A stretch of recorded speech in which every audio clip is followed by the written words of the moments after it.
Well, to begin, I think we'll all agree it's very hard to focus these days on much else than the very distressing events that we're witnessing in Ukraine. And I know that all of our prayers are now with the Ukrainian people. But serious challenges are arising, as always, in other parts of the world, among them the Western Pacific region. Now, Japan is a key player in that neck of the woods, a very strong ally of the US, and its southernmost islands sit just 70 miles from Taiwan. In recent years, Japan has come to realize it faces an increasingly confrontational and autocratic China, not to mention a potentially aggressive North Korea, which for years has been lobbing ballistic missiles into the Sea of Japan off its west coast. Japan's recent association with the so-called Quad, an informal alliance between it, the US, Australia, and India, now commits it to a more activist role in countering China in the region. And Japan also faces a range of internal challenges. They have a shrinking population, a somewhat archaic political structure, and until recently, a tendency to shield its society from immigration and outside influences. On the other hand, it remains an economic powerhouse, as we all know. It ranks third in the world in GDP, just recently have been exceeded by China, which has 10 times its population. That's no surprise. Japan continues to rank fourth in exports in the world and fifth in competitiveness. So given these interesting contrasts, we're very fortunate today to have a speaker, Professor James Williams, to tell us where Japan currently sits on the world stage and what makes it tick. Jim is the UNESCO Chair in International Education for Development and Professor of International Education and International Affairs at the George Washington University. He serves as Director of the International Education Program and is on the faculty of George Washington's Graduate School of Education and Human Development and the Elliott School of International Affairs. That's a long title.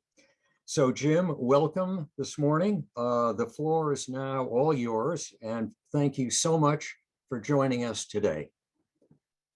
It's all yours. Thank you, Tyler, and thank you, organizers, for doing this, for giving this opportunity. It's a wonderful chance to talk with you somewhat casually today about some of the contexts of Japanese foreign policy as I understand them, and the the current the somewhat historical thrusts of foreign policy and current preoccupations. As Tyler said, he summarized very well. Japan is in a unique position in terms of its foreign policy challenges and possibilities.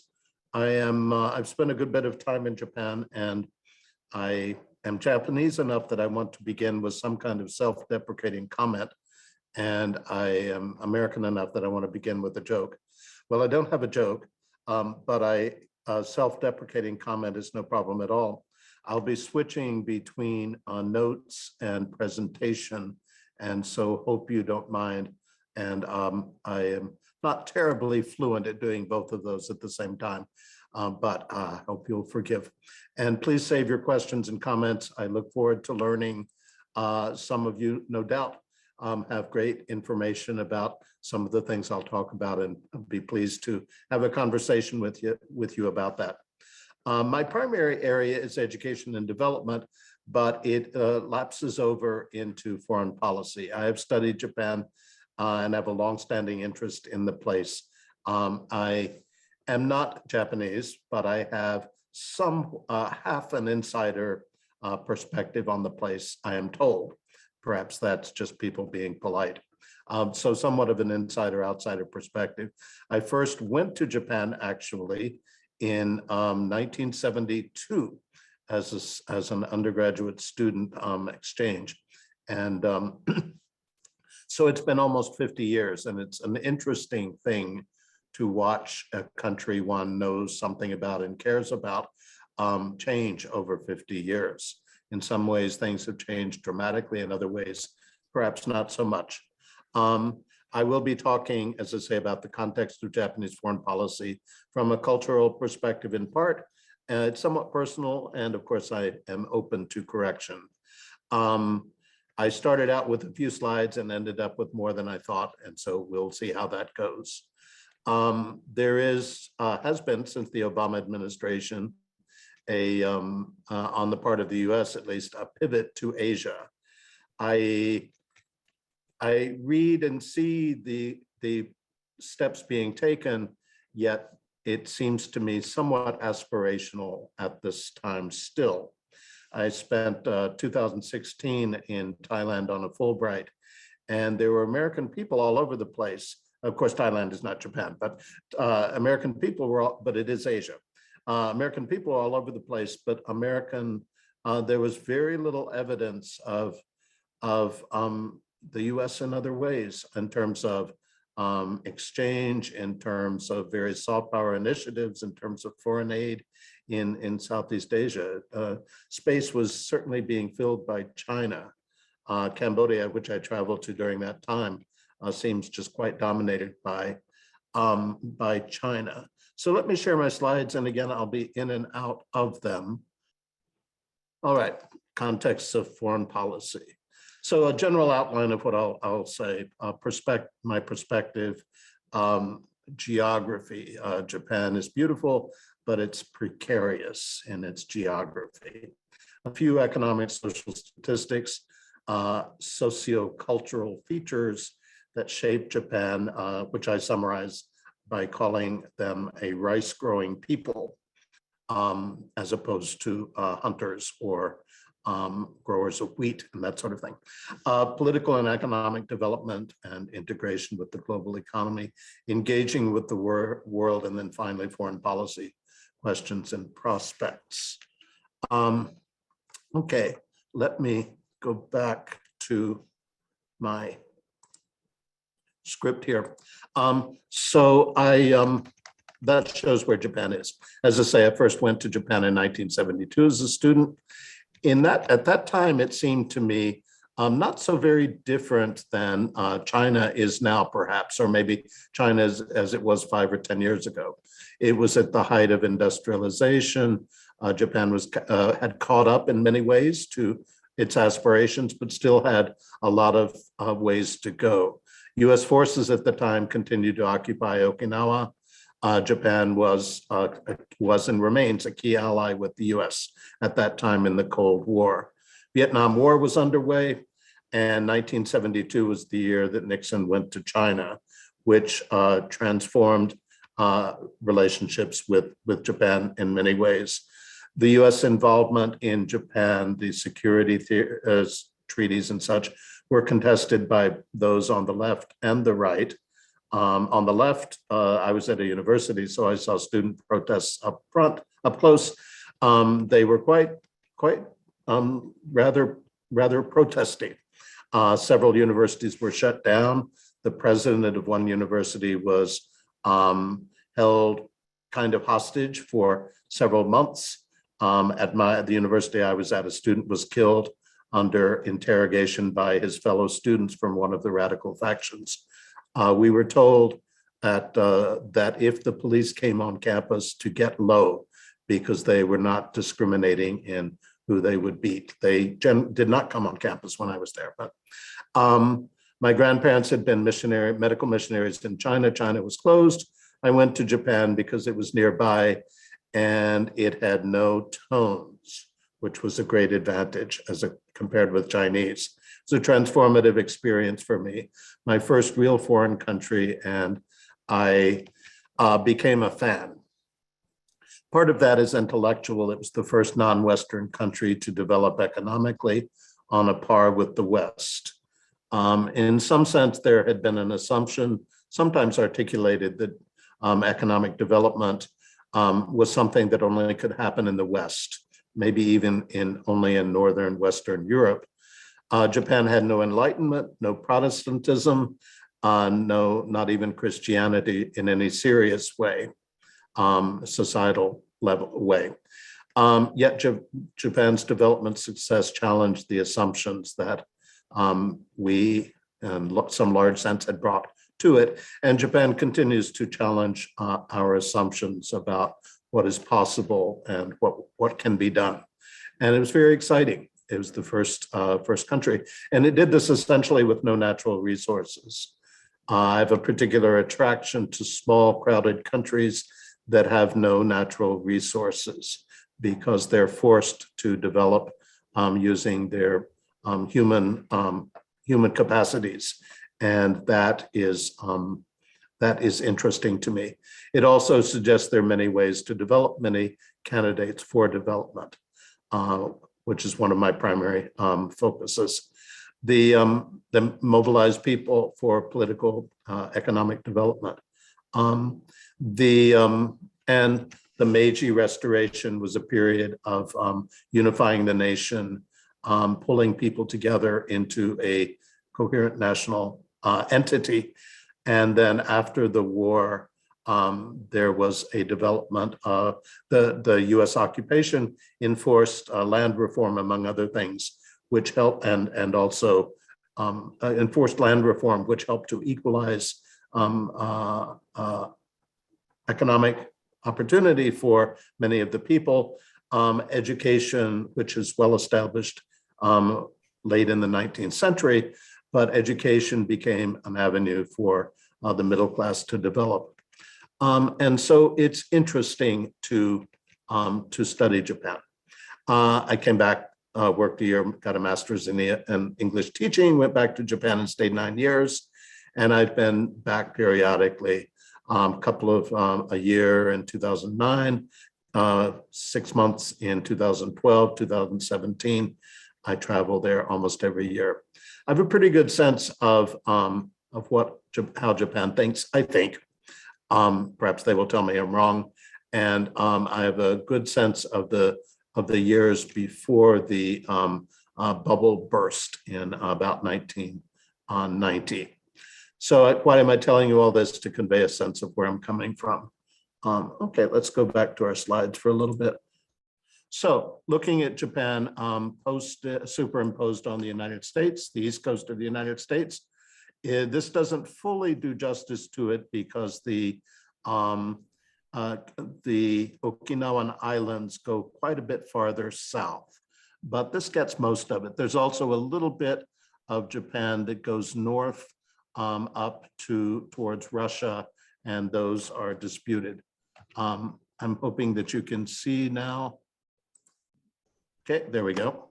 And then here's another map of Japan posted on the United States. So as you can see, Japan stretches from mid-Wisconsin, if it's put here, with these islands heading into Michigan, and then down to about the part of the border with Texas, but it continues down beyond even Mexico, if it were put in that way. Okay, let me move this. Most of the, it's mostly mountains. This is a graphic of the population density of Japan. The raised parts are where population is most dense. What's interesting to me is how how very populated the urban areas are and how underpopulated some of the other areas are. Another way of looking at this is here's another map of population density. And the population, there's not really any place where there's 0 to 1 person per kilometer, but there are substantial parts of Japan with 1 to 2 people per kilometer, as opposed to other areas where there's more than 1,000 people per kilometer. Concentrated in the urban areas of Tokyo metropolitan area, Osaka, Kyoto, Kobe metropolitan area, Nagoya area, and then northern Kyushu. And again, the just great differences in population density. The population is said to, the area is roughly the size of California, but 80% of the land cannot be inhabited. Okay, let's move on. And so despite being very crowded, it's a relatively safe place. Looking at comparing statistics on guns and violent crime, guns per 100 residents, Japan and the US. The US is 148 times more likely to have, has 148 times more guns per 100 residents than Japan. Of course, the US is somewhat of an outlier in this way. Homicide rates are much higher, 13 times higher in Japan. The murder rate is 11 times, and I'm not quite sure what the distinction there is, rapes and such. And so one of the things that's always impressed me about Japan is that children are able to commute to school by themselves, elementary school children by themselves on public transportation in the largest country, largest city in the world. That seems to me a very civilized sort of thing. It's a vulnerable place in weather-wise. This is a map of cities by population area, and it's trying to move this out of the way, by population area and level of vulnerability. And Japan as a whole has a very high level of vulnerability to earthquakes, tsunami, typhoons. Okay, and here's a map of earthquakes from 1900 to 2018. Not that you should be able to read any of these, but just to look at the volume of earthquakes along the Pacific rim of Japan. So it's quite vulnerable. And so Japan feels to itself, and looking at its neighbors, it feels small, and it feels vulnerable to physical, to the natural disasters. And it feels as if it has no natural resources, at least not very substantial resources, and it's crowded. It's also an island, and so it feels both isolated and somewhat feels isolated because of its island nature, but also somewhat unique. And so looking at its neighbor, anytime one centers a map on China, Japan looks small. Okay. Looking at some social and economic statistics, and I see I'm not being very, I'm running out of time, but population density comparing Japan and the EU. Japan is 9, almost 10 times more dense than the EU. So it's got, its people are very close together. Population, 28% of the population is over 65. Not sure of the year of this, probably about 2018, as opposed to 17% in the EU. So it's an aging population, as Tyler mentioned. It has a very small still international migrant population, 2% as opposed to 13% in the EU. And this 2% is an increase. Life expectancy at birth is high. For men, 81, for women, 87, as opposed to 77 and 83. It is the gross financial debt of the government as a percentage of GDP is over 200%, as opposed to 109% at the EU. Unemployment is quite low, 2.4 versus 5.4, and youth unemployment notably is higher, of course, but still much lower than in Europe. Income inequality is not as favorable as I had thought, but slightly higher than that for the EU. Healthcare and pensions as a percentage of GDP, public and private expenditures, 11 and almost 10% higher than the EU of 8.8 and 8.1%. Education spending, public and private, as a percentage of GNI is surprisingly lower than the EU average, 2.7 versus 4.4.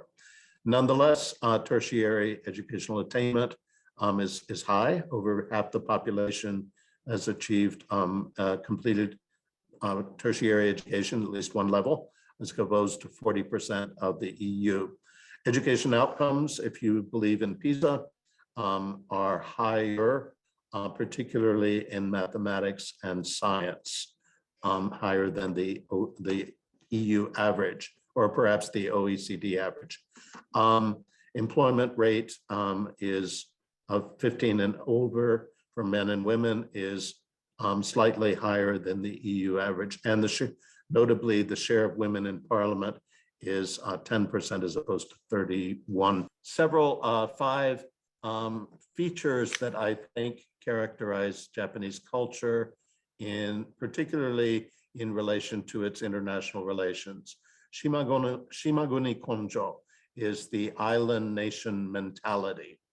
And that is the notion that Japan is isolated, unique, and has a special consciousness of being an island people, unlike the continental peoples.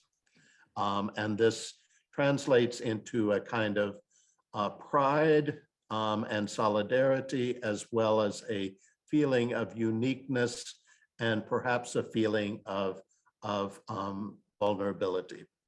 Rice growing culture. Rice, shouldn't make too much of this, but Japan grows rice, and that's its, historically, it's an agricultural, has been an agricultural country, and rice requires that people cooperate, work together, establish rules, live together, all work together to plant, to maintain the rice paddies, to plant, to harvest the rice.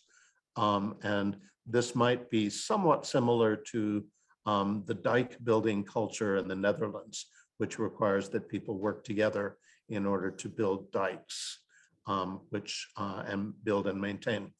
Japan is Confucian, very much Confucian, brought, of course, like many things, from China. There is a belief in hierarchy. Hierarchy is not necessarily a bad thing and features in many aspects of Japanese life. As you probably know, there is the language one uses depends on who you are and who the other person is and the relationship between you. And so this, at a simple level, there are slightly more complicated forms of speaking for work when you're talking with someone more higher in the hierarchy than one is.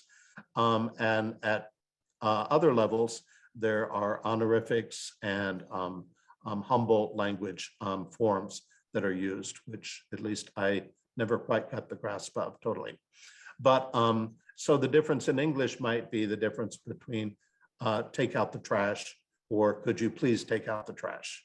But this permeates all of language. And so one's relationship with others is determined by how, where you are in relation to each other in the hierarchy.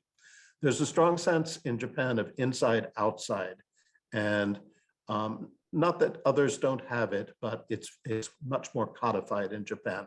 And so the space at the house between the inside and outside, where you step in, take off your shoes and move inside, is one marker of inside outside. At shrines and temples and shrines, there are tori, which signify the move from secular to sacred space. In many, many ways, there are differences between inside and outside.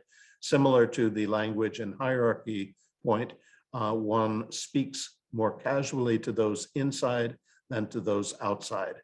And so there is language itself changes. This carries over into international relations in some sense, in that Japan feels itself to be facing this inside-outside issue. Aliens, I suppose, or foreigners in Japan are international foreign country people, but the common word used is gaijin, which is a little bit simpler, and it tends to feel like one is being othered when one is called gaijin. homogeneous. There, during the Meiji period, there was a move to consolidate the nation, to bring it together under the central imperial control. And there was Japan and the feudal period had been made up of different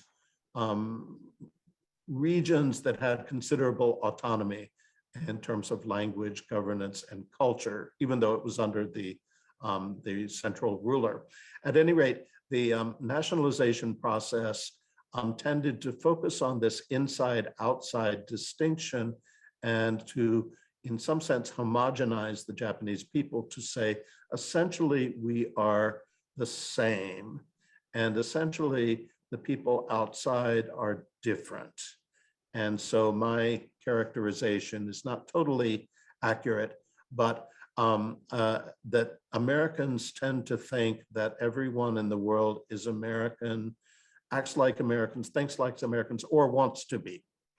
Not sure that's totally true. Japan, by that characterization, everyone in the world, no one else in the world is Japanese or can be. We are unique. A little bit of an overstatement, but I think that's largely true. So Japan is known quite remarkably for its economic growth. Here is a plot of US, Britain, and Japan's economies from 1870 to about 2010. And you can see the pattern here. Of course, the great dip was during World War II. Okay. And being timing on myself and see that I need to speed up a little bit. Okay, moving on. Recently, in 2010, actually, China surpassed Japan in terms of being the second largest economy in the world. In 1976, the growth was negative for China. Not quite sure what that means. And Japan was quite high. By 2008, China, of course, had grown tremendously. Looking at GDP in 2021, looking at the Asia space, of course, China dominates, followed by Japan. The United States, of course, is the largest of all, but is showing the increasing role of China in the equation. So thinking about the, really want to get rid of that. Just doesn't go away, does it? Thinking about the political and economic development integration with the world economy. Japan was basically closed to the outside world except for one island from 1600 to 1854. In 1854, American warships arrived and negotiated an opening of Japan to trade. This was not something that the Japanese had sought, but came to see as inevitable. Part of the reason for the closing of Japan was to make sure that Japan didn't get carved up, colonized as other parts of Asia had been. With the opening of Japan in 1854 and then the Meiji Restoration in 1868, restoration of the emperor in an enhanced role, I guess. Japan decided in a very large way to open itself to the West, to learn from the West, adapt, to become, in some sense, to industrialize for sure, and to modernize in many ways, largely for self-preservation, and in some sense to become what was modern and Western at the time, which was an imperial power. So the opening to the end of World War II was a period of modernization, of development. Initially, there was a substantial amount of, it was under the emperor, but there was still a fairly democratic, open sort of governance and freedom of intellectual development and such. men, they have a word, Meiji men. People born in the Meiji period, which was 1868 to, I believe, the 1920s, were big thinking people. They were entrepreneurs. They had an expansive vision. Subsequent generations of Japanese were less big thinkers. And during the 1920s, Japan was increasingly militarizing, but on the domestic front, it was relatively, again, open to the world and such. That began to close down with the militarism of the 1930s and then the war, which ended, of course, in 1945 with the US atomic bombing of Hiroshima and Nagasaki. Post-war, through the bubble economy, Japan lived primarily under the US nuclear umbrella as an ally of Japan. The US first as the American occupation, which ended in 1952, the peace constitution, which we'll talk about in a bit, and then economic growth for the 50s, 60s, 70s. Japan grew quite rapidly during that period of time. It did develop, at the US insistence, what they have called the self-defense forces, despite the peace constitution. These were to be used only defensively. However, they're still pretty big.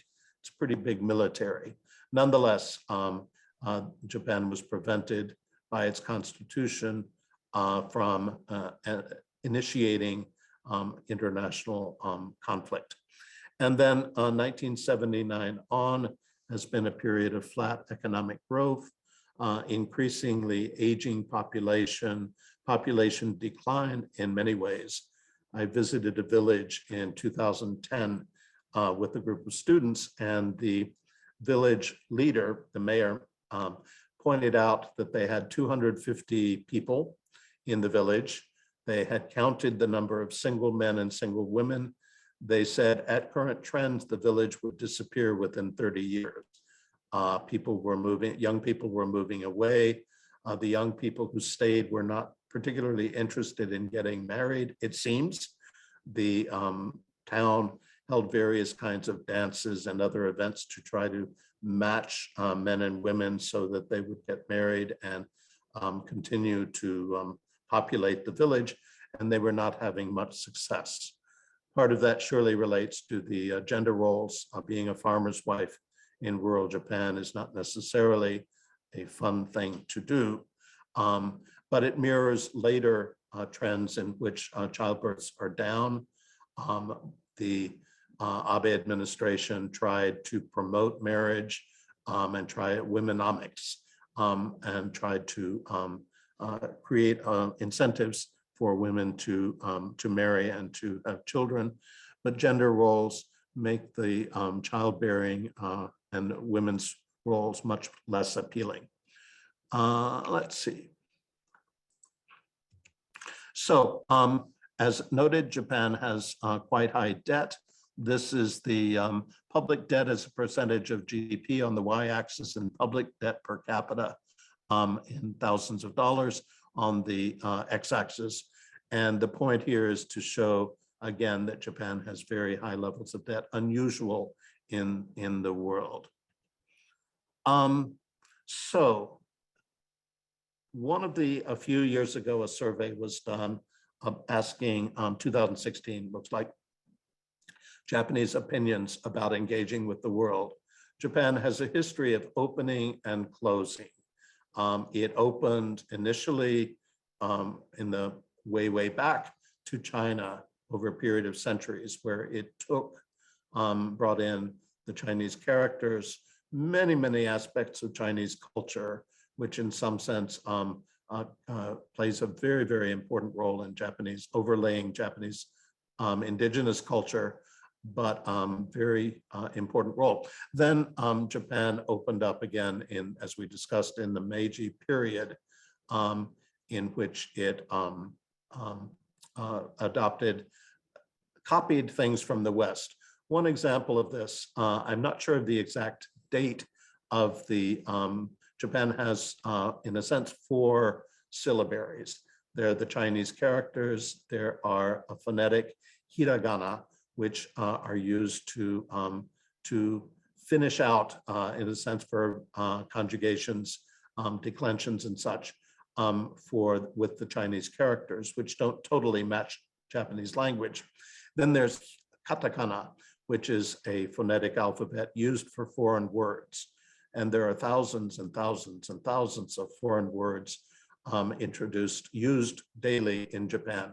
And these are denoted by this special alphabet.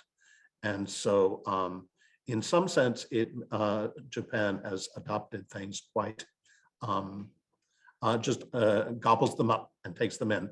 And then there's a period of adaptation. So checking on Japan's interest in engaging the world, given this opening and closing phenomenon, these 5 questions were posed to Japan and China, India, US, and the EU. Our country should help carried out by the Pew Research Foundation. Our country should help other countries deal with their problems. Japan was interestingly highest. Involvement in the global economy is good. Japan was almost as high as China, and a little bit higher than the EU, notably higher than the US. Okay. Our country plays a more important role than it did 10 years ago. Japan is low around the EU and the US levels. China, interestingly, is the only one that is really high, and that certainly reflects reality.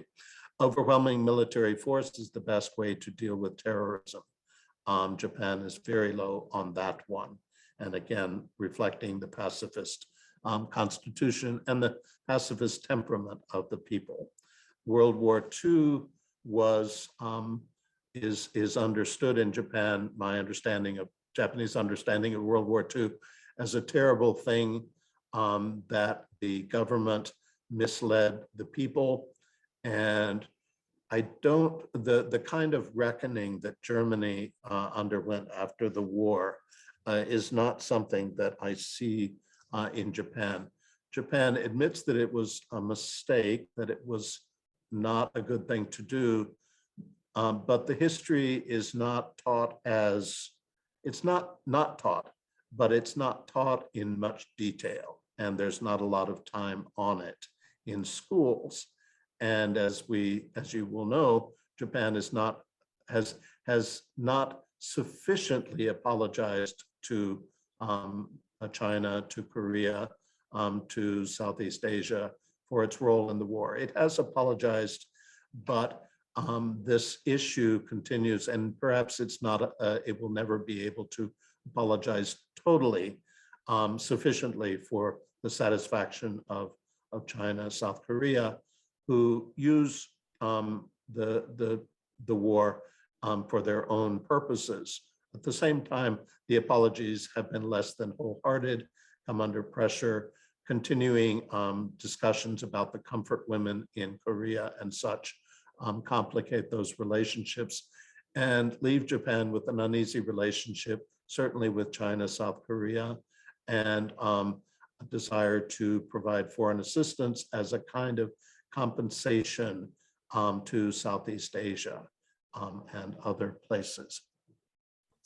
Okay, so thinking a little bit about the foreign policy, the initial period of 1945 to 1970, through the 70s, there was the American occupation and the Peace Constitution. The Peace Constitution, written by largely by General MacArthur and his office, commits Japan to renouncing war, and this has proved a complicated provision. The U.S. occupation worked primarily at first to demilitarize Japan and create the conditions for a peaceful Japan that would not wage war. And so the large corporations were broken up, land reform was put into place. A number of very progressive measures were put in place. and the goal was to prevent Japan, to create the foundation for, schooling was reorganized, create the foundation for a peaceful Japan moving forward, and a Japan that would not wage war. Fairly soon thereafter, the Cold War started, thereafter meaning after 1945, in the late 40s, early 50s, the Cold War became, occupied a very large role in US imagination. And Japan, rather than solely focusing on building for peace, the notion began to build up Japan as a bulwark against communism. And continuing with the Korean War, the Vietnam War, in which Japan was used to help indirectly in the war effort, providing US troops and also supplies and US bases for those wars. And so Japan became an important ally against communism. This ally, the fact that the peace constitution and the US defense umbrella allowed Japan to spend very little money relatively on military and to focus on reconstruction and economic development. And all of this was predicated on a close allyship with the US, which was mostly supported by the people, but contested by some. In the 1970s and 80s, the economic development continued to take off. There was some, the oil shocks dealt with Japan as well as with other countries, but whoops.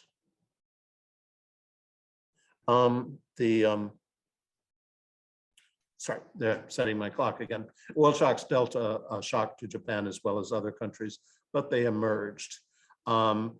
Japan achieved basic economic parity with the most developed countries. In fact, developed into a competition with the US. There was a famous education report, A Nation at Risk, which declared something to the effect that if a foreign power wished to declare war on the US, they could do no worse than give us the education system we had at that time. Japan was seen as winning economically, and a number of features of Japanese organization were adopted for, tried to adopt in the US. At the same time, Japan developed its, continued to provide development assistance, which they call international cooperation. Interesting distinction, the US calls it foreign aid or development assistance. Japan calls it international cooperation, as well as foreign investment in market economies in Southeast Asia and beyond. Again, starting as compensation for World War II, indirect form of compensation, also leading, of course, to Japanese investment and bringing of one of the key features of Japanese cooperation funding is that it brings leaders from different parts of the world under generous scholarships to Japan to study and develop higher degrees. And this has developed a whole set of government, university officials, and other leaders who have been trained in Japan and feel favorably toward the country. At one point, Japan, in the late 80s, Japan was the world's leader in international development assistance. With the end of the Cold War in the 1990s, Japan's role became less clear. What was its role? And now that it was not it was not a bipolar world, but a unipolar world, the Gulf War challenged Japan to assume a more active role commensurate with its economic level of economic development. But this came into conflict with the peace constitution and the very sizable, probably majority, at least certainly a strong minority of people in Japan who are truly pacifist and do not want Japan to develop a strong military. This corresponded also with the stagnated economic trends in the country, where the economy has remained essentially flat for several decades now.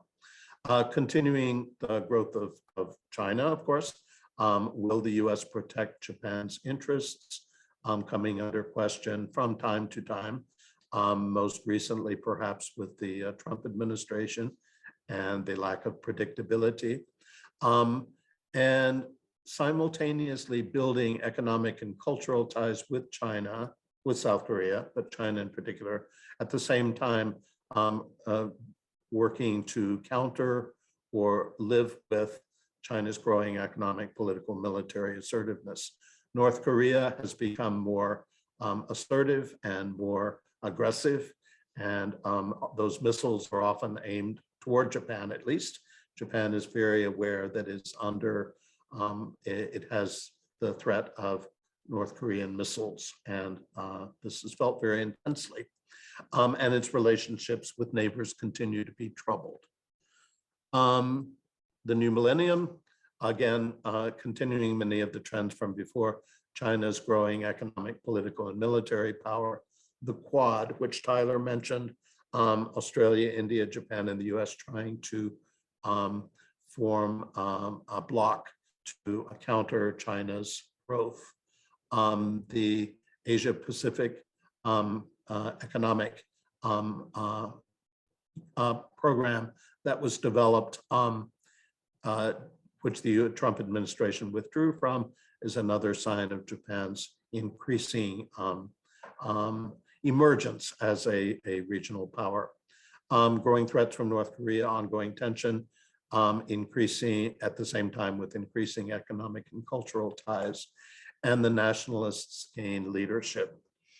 Okay, so thinking about Japan's military, this graphic compares military power in terms of ground forces, naval vessels, combat aircraft, US, Russia, India, China, South Korea, and Japan.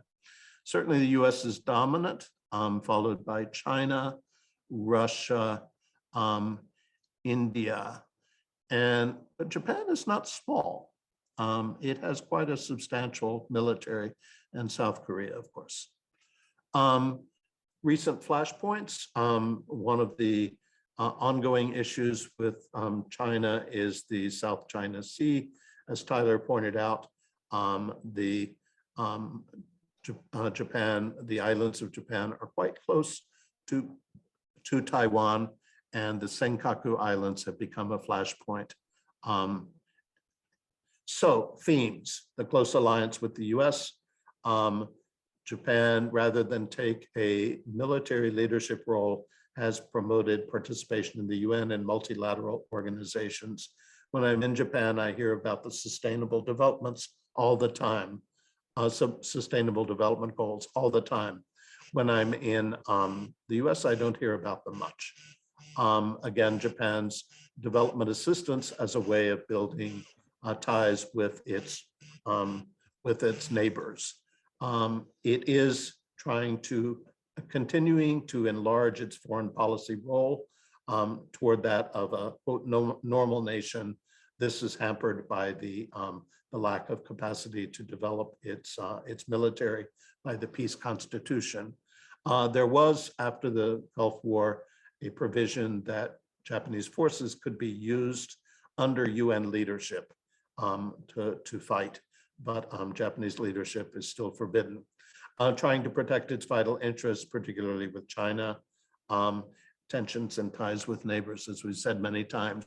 A few of the domestic international issues, immigration and the need for labor, coupled with the resistance of Japan to bring in outsiders. They don't fit culturally, linguistically. Often there's a suspicion, not suspicion exactly, but a reluctance to take in people who may not fit in.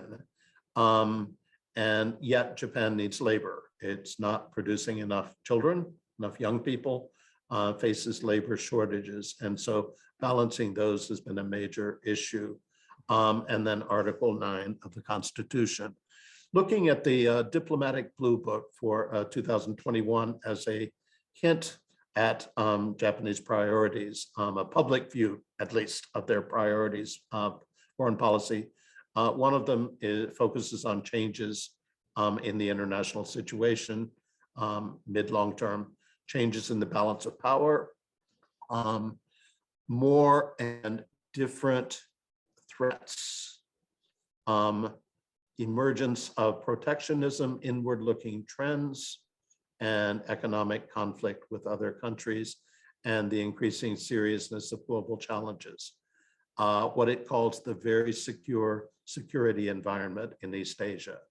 North Korea, nuclear missile development, China's strengthening without transparency and unilateral attempts to change the status quo. Japan is promoting diplomacy with a sense of caring and robustness, which is an interesting frame. 7 priority areas of Japan's foreign policy: strengthening the US-Japan alliance, promoting free and open Indo-Pacific, primarily the East China Sea or the South China Sea, diplomacy with neighboring countries, the big ones, China, Republic of Korea, Russia, tackling outstanding issues regarding North Korea. This means in part repatriation of Japanese nationals captured by North Korea, addressing the situation in the Middle East, leading international efforts to create new rules of the game for world trade and world international relations, and then global challenges, global health, climate change, nuclear disarmament, non-proliferation, cooperation with the UN, various UN agencies, UN Security Council reform, referring to a position on the UN Security Council for Japan and Africa. So I've talked for a long time and didn't say half of what I was going to say, but I think it's time to stop. Thank you. Thank you for your kind attention. Jim, that was a fascinating review of so many factors and elements in Japan at the moment. I've got a lot of different questions, so I've got to kind of narrow it down to 1 or 2 to begin.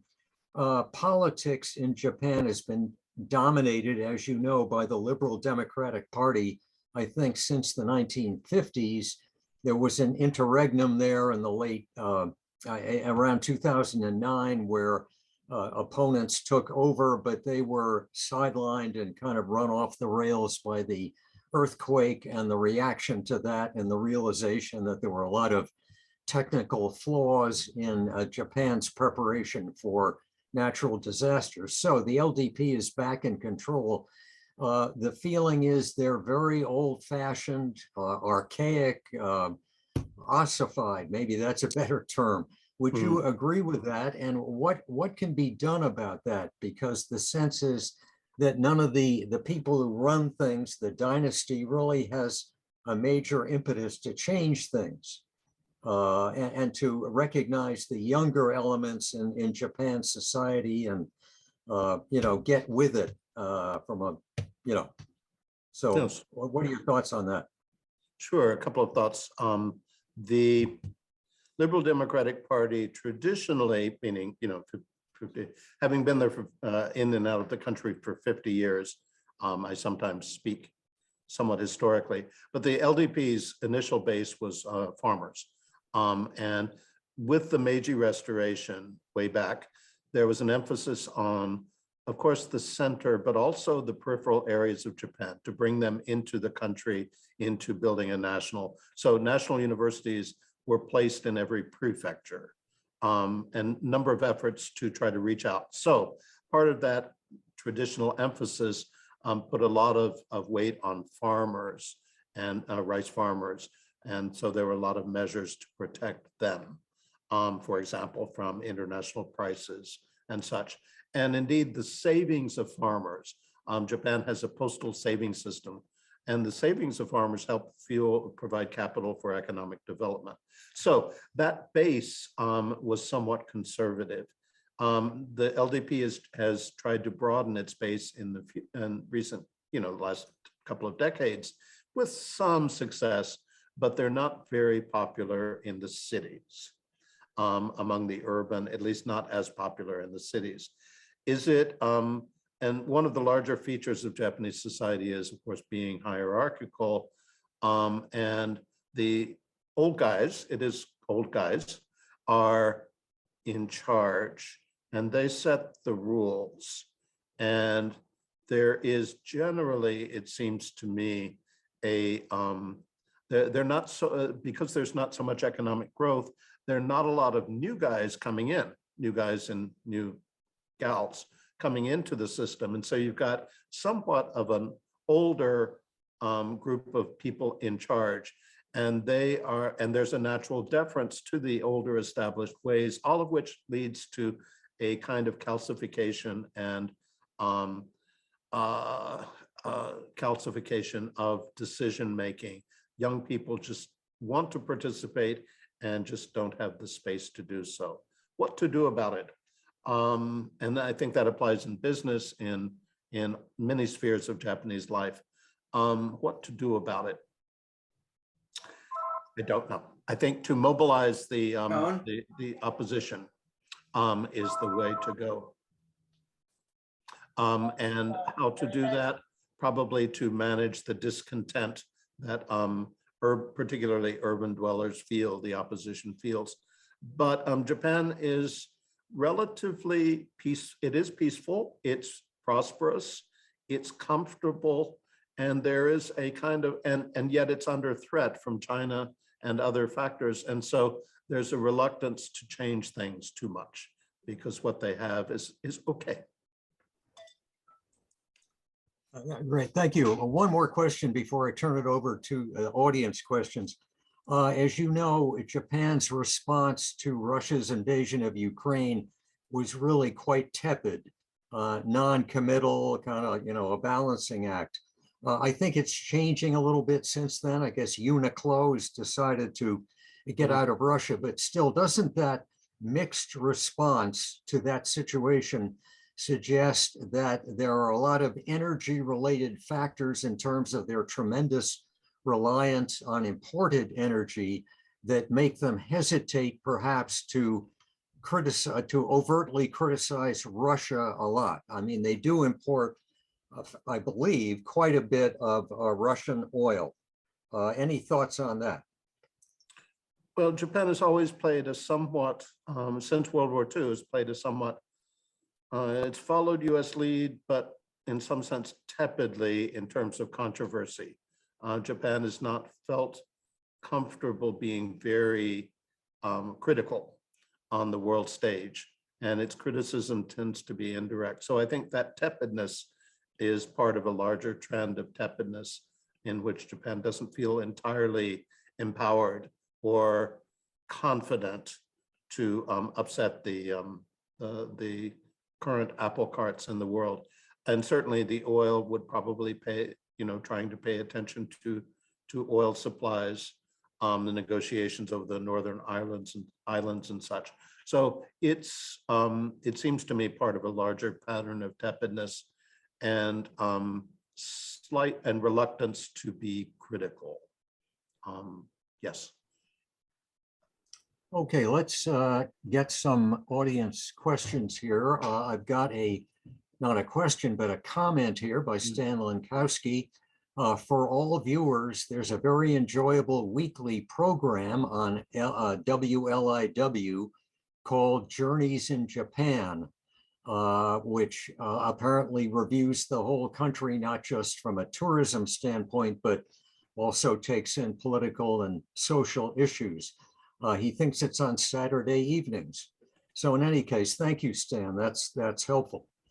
I've got a question from Don Shields, who points out that there are 800,000 people of Korean origin living in Japan, some of them for 4 or 5 generations.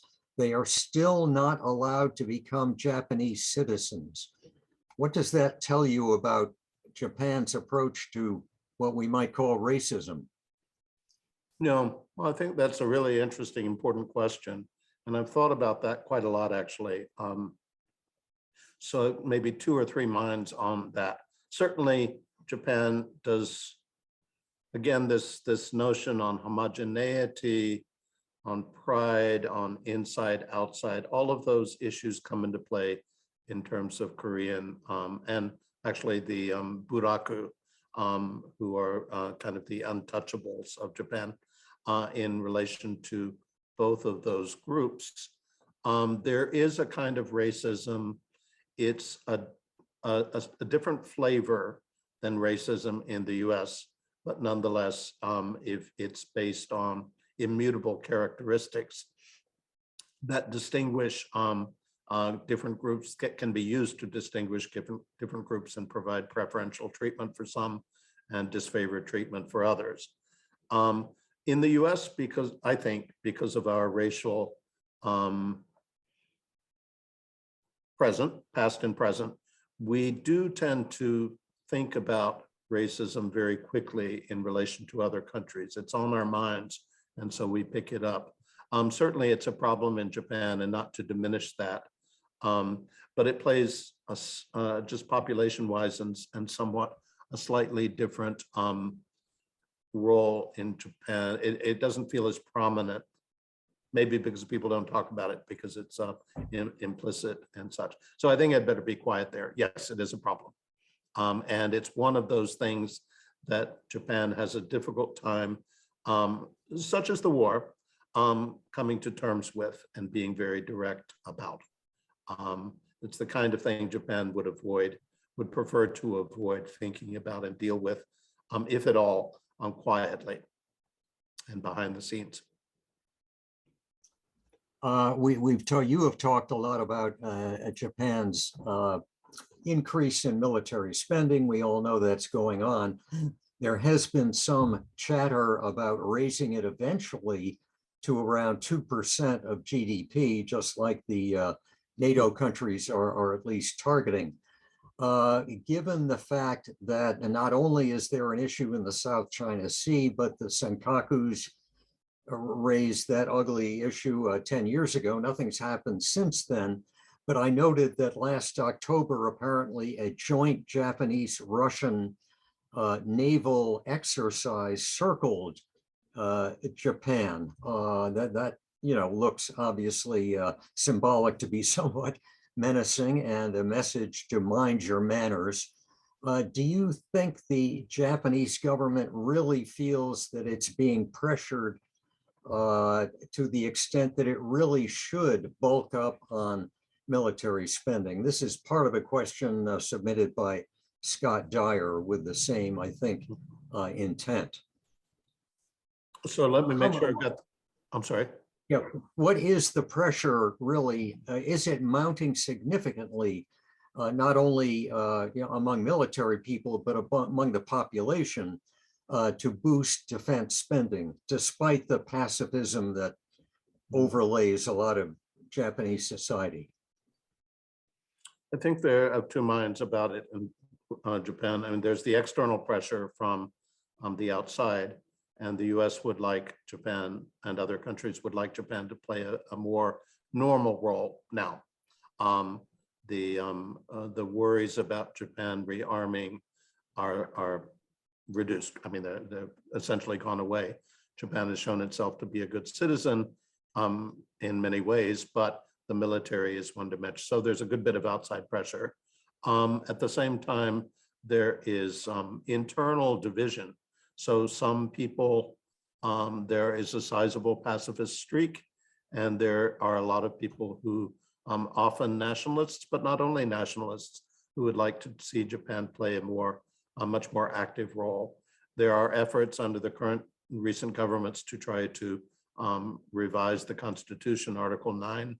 And so far, it will surely happen before too long, but it's always fraught with controversy. It's probably akin to debates on gun control in the US, that kind of level of fraughtness in Japan. So, but surely the forces that want to do away with Article 9 will come into will work out. Do I see a signal from Mal? I was going to ask a Well, question. let me just interject. Didn't the Diet, though, in relation to military spending, pass a provision recently that, in fact, if an existential threat was felt or acknowledged by the government, that in fact that would open the doors to considerably higher spending. So there is a kind of an out in terms of a real threat from China or other, North Korea, for example. And I think that's a real, it's a real threat, and it's a perceived threat. I mean, Japan, again, starting with its geography, does feel vulnerable and is unsure, how quickly the US would come to its aid, and certainly wants to defend itself. Right. Mal, you had a question, I think. I do. I'd like to a focus kind of a question, not a policy so much. What do you think would be the national reaction in Japan to a potential Chinese aggressive action toward Taiwan? Something happens as a country, as a government. Are they likely to think in a particular way? Are they likely to react in a couple of ways? What's your reading of Japan as a nation and as a people? Hard to know. I'm sure people are gaming that out, but they haven't told me what they're thinking. My guess is that they would reach out immediately to the traditional sources of support that Japan is. I mean, of course, there would be diplomatic abhorrence, a building up of whatever self-defense capacities are permitted, immediate reaching out to the Security Council, to the UN, to the US for support. Behind the scenes and publicly. Would Japan fight China? I don't think so. But there might be some limited engagement, but I doubt that Japan would take on China for Taiwan. They would probably build up forces, call on the US, lots of saber rattling, but not utilization is my guess. Will they hold our jackets while we bloodied our noses? Something like that. Something like that, I think, yes. I mean, I think they would bring fresh jackets. They would, do everything, but I don't think Japan sees itself in a war with China. Or part of China with Japan, for that matter. I mean, that would be foolish. The US decided not to invade mainland Japan because of the resistance of the people. I mean, of course, it's a very different time. Japan is armed in very different ways, and but I don't see that. I'm a captain of the clock, okay, and I'm afraid of losing the satellite, they used to say, in an international television kind of a thing. But I want to express many thanks to Professor James Williams for his insightful and effective discussion today. Japan is an important foreign policy subject, and he did a great job of giving us a timely, complex view of that subject. I know that I learned a great deal that I hadn't any idea about before.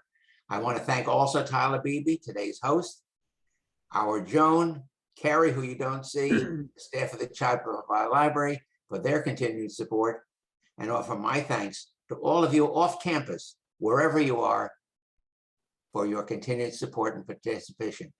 On Monday, the 28th, we'll be hosting Ambassador Patrick Duty, who will be addressing Venezuela's endless crisis, another critical and timely subject. Until we meet again, please stay safe, stay well. Joan, it's back to you. Okay, thank you. Thank you, Professor Williams. Thank you, Tyler and Mal. And I thank you all for coming, and I hope to see you tomorrow to the Maria Tartar program on the heroine with 1,001 faces. I hope you all have a safe day, and goodbye, everybody. And again, thank you for all your participation. Bye. Yeah, thanks, Jim. Thanks, Jim. Thanks.